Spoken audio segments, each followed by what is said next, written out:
How's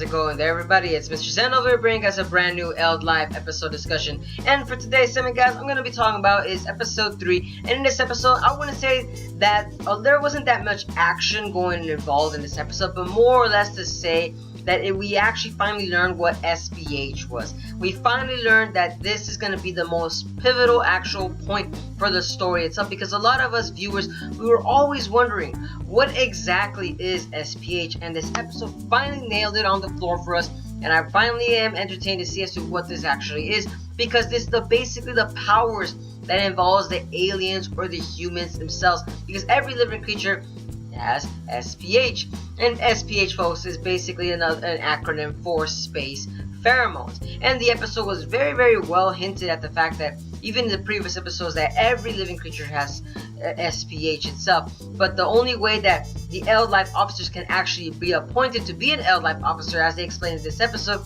is if they showcase the SPH pheromones, you could basically say. And honestly, it makes sense why in the beginning of the first episode Chuta was actually able to join the EldLive officers, because of his SPH, or at least showcasing that small little fragment of power that he had, because it actually just makes him stand out, and he's not necessarily human, it just makes him stand out and become much more stronger than every average human there is, which makes it very entertaining, because that means SPH is basically different for every single person. It's never going to be the same, which I love that Amano Akira is doing that with the actual powers and the lore involved in the story, because that means that we're never going to see the same powers involved with the same people, but the aliens themselves will be different. But let's say that there's like two of the same alien species, maybe they can actually have two different powers, but it depends on the person how they actually use it. But basically the point is I'm trying to make here is the fact that the space pheromones themselves, it's gonna be a little awkward as to say, because it kind of makes sense as well that Chuta's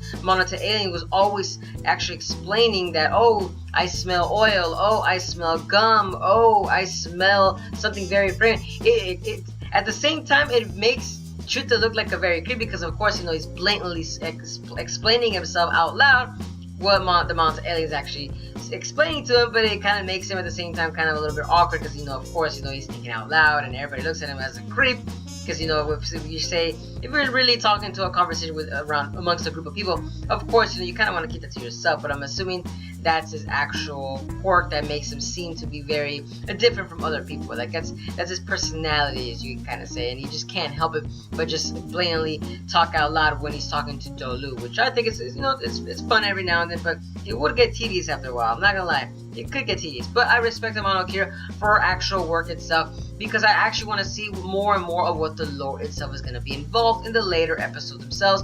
And honestly, SPH seems actually pretty cool, and actually it benefits and fits this actual lore that she's actually trying to create, because of the fact that it involves the sense of something that somebody actually gives off. But it kind of goes on to say that, so how are they going to get power-ups involved in this? Because remember, this is a shonen anime, so it goes on to say that, like, just how will the creatures or aliens get power-ups based on the pheromones? It's kind of interesting to see how it's going to go. And remember, guys, pheromones basically means just body odor that somebody secretes. So basically, body odor is the powers that's going to be invoking with each and every alien that's going to be involved here. And I'm kind of like lost for words at the same time too, as to how are they going to create more and more powers too at the same time, based upon that. It's kind of weird how Amano Akira is actually going to go with that, but I can't wait to see more as to how she's going to go with it. I respect her, because Katekyo Hitman Reborn was a very well shown in anime, and this is another successor to her actual storylines itself. So goes to say that, what are you guys' thoughts on the SPH, folks? Because that's what this episode was basically about, SPH itself, different powers, different abilities. But what do you guys think? What do you guys think of Chuta's actual SPH? It kind of makes himself stand out from other alien species themselves, because other alien species, they have one distinct SPH. Chuta not necessarily doesn't have one, and necessarily his power is able to be multifunctional, which is actually pretty entertaining, as he's able to sew up aliens, splurt out freezing air.